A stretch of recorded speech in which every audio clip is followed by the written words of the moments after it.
This video is brought to you by Devout Decals, makers of reusable Catholic art for your home altar, your bedroom, and your home classroom.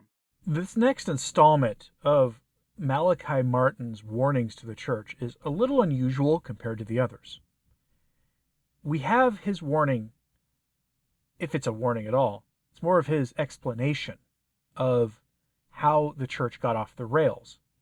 He seems to be at least open to the Siri Thesis. If you're not familiar with the Siri Thesis, I'm going to present two of them to you now.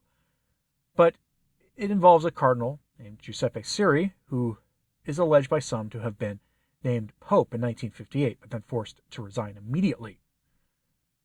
I'll go over two theories here. The first version of this is that Malachi Martin hints that he was done so because family members of his were, we'll say, he was threatened with bad things happening to them if he did not immediately resign. And this hypothesis is based on the fact that Cardinal Giuseppe Siri is what we would today call a traditionalist, or was. Again, we're talking 1958 when he is alleged to have been named Roman Pontiff. Part of this hinges on the fact that at that conclave, white smoke came out of the chimneys at St. Peter's, indicating a pope had been elected, but it was immediately followed within minutes by black smoke. No pope. Odd, and that has itself fueled many hypotheses. But you have to remember, at this time, Malachi Martin was essentially a glorified secretary to Cardinal Bea, one of the later council fathers. He was in Rome working as a translator for Cardinal Bea. He was in the Roman Curia. That's something to bear in mind with this story.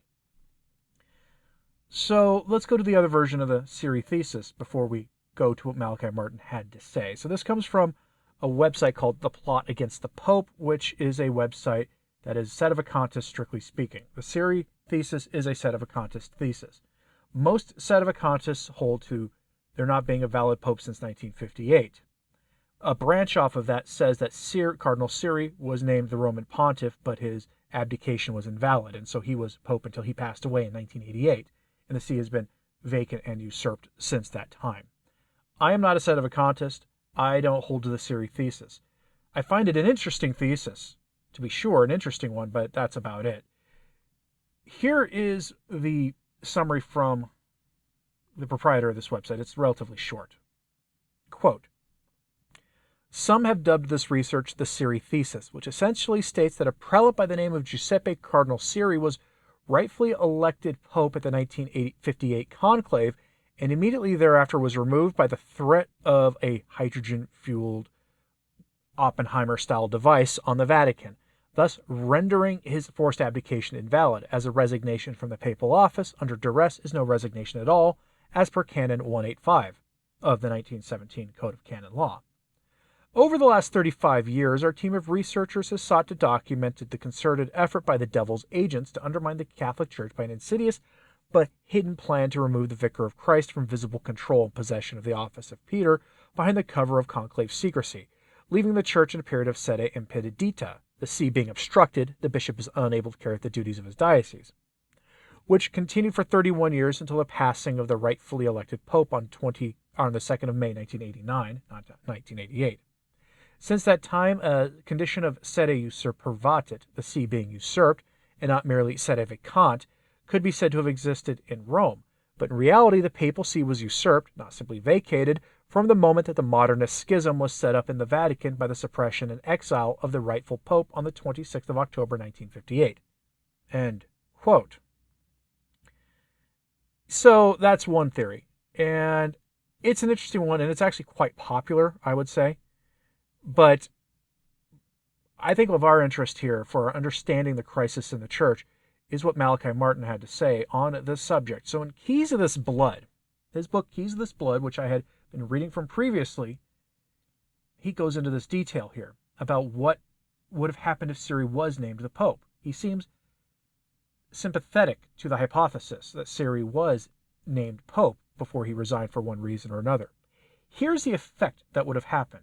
And again, there is an assumption here you're going to hear Malachi Martin make, that in 1958, the anti-church was born. That would be the ape of the church.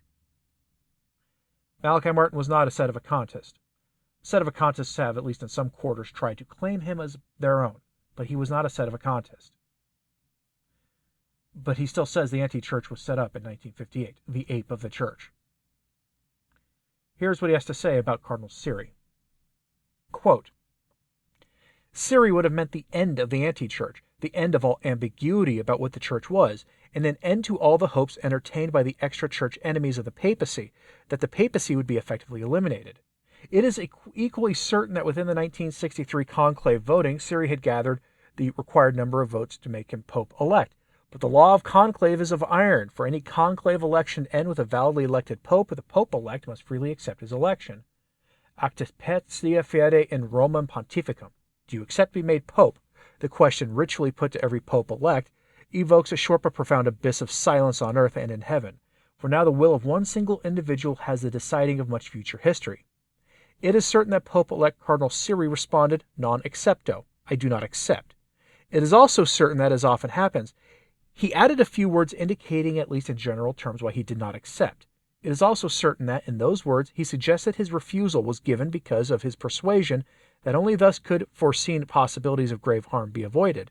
But whether harm to the Church, to his family, to him personally, is not clear. He did indicate that his decision was made freely and not out of any duress. Otherwise, any subsequent election in the conclave would have been made invalid. All this was current coin of conclave information, and Wojtyła would have known it. What he would not have known in the same way was that Wyszynski could not permissibly tell him, what forced the hand of Siri to refuse the papacy. This never became a part of general information. Wojtyła would have heard the firmly asserted rumors. Wyszynski would not confirm or deny them if Wojtyła asked him, and Wojtyła would not ask him. He would not, out of respect for Wyszynski's oath of secrecy, have asked Wyszynski if the rumors of the Little Brutality were accurate. Without any means of establishing it by notarized statements and duly sworn eyewitnesses, the rest of the world is still left with the information that the Siri nomination and election were set aside what has been called the Little Brutality. Once the conclave area of the Vatican has been sealed off, double doors locked, posted sentries, electronic surveillance, there are supposedly no communications with the outside world except in the gravest necessity and by authorized persons. Such grave necessity could be the physical needs of the electors. Cardinals have passed away in conclave or been taken out of conclave to pass away. Or grave reasons of state, such as the very existence of the Vatican city-state or its members or dependents. For necessity knows no law. What is firmly stated is that at least one cardinal elector did have a conversation, however short, with someone not participating in the conclave, that the someone was an emissary of an internationally based organization, that no explicit rule of conclave privacy was violated by the event, and that the conversation did concern the Siri candidacy. Such an incident during the conclave could, with a certain permissible stretching of the terms of conclave law, be justified as concerning a grave matter of state security. What is certain is that the Siri candidacy was laid aside, and most probably in connection with that conversation. This, in sum, is the Little Brutality firmly rumored in Roman circles at the time of June 1963 conclave, and ever since. The only viable candidacy available and acceptable to both sides was Montini's. After a 3-day conclave, he emerged as Paul VI. The anti-church forces had narrowly avoided having a pope who would end their hopes of success. They now had one whom they could manage. Those with a diametrically opposite ecclesiology still had grounds for hope. Montini, progressive in social and political matters, was known to be orthodox in theology of deeply personal piety. So the cardinal electors emerged with the crisis in full blast among them, and that fateful ambiguity hanging over a vital church issue. In the event, Papa Montini would give the anti-church its head. He would never resolve the ambiguity that would now reign. What is the Roman Catholic Church? An essentially hierarchical organization based on authoritarian rule, or a loosely knit assemblage of churches in which all sacred functions and all temporal stewardship were democratized according to the choice of the people? That ambiguity cloaked the organization for all of Paul VI's pontificate. As the two cardinals discussed and reflected upon that crisis of ambiguity, they saw clearly that there was no hope of resolving it within the coming conclave.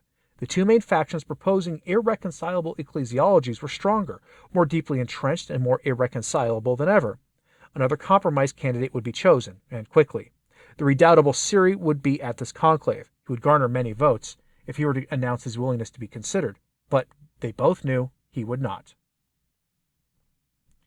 Cardinal Siri was said to have been named Pope in 1958 and turned it down, and again in 1963 and turned it down, and, if these rumors are true, again in 1977 and turned it down.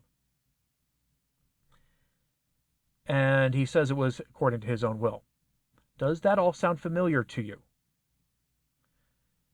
I am reminded, of course, of the resignation of Benedict XVI. Benedict, the entire time he was weirdly kept in the Vatican, insisted continuously that his resignation was fully of his own free will. One wonders. Cardinal Siri was not the last this kind of treatment would be given to, quite clearly. And Malachi Martin tried to show us what that would mean in practice. What we saw is the effect was the anti-church found its champion in Paul VI.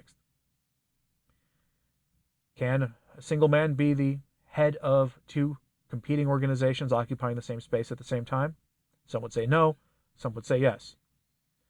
All I know is that Paul VI was the architect of, or the finalizer of, the revolution in the church in the 1960s that forever changed, or at least forever until our time changed, the orientation of the church.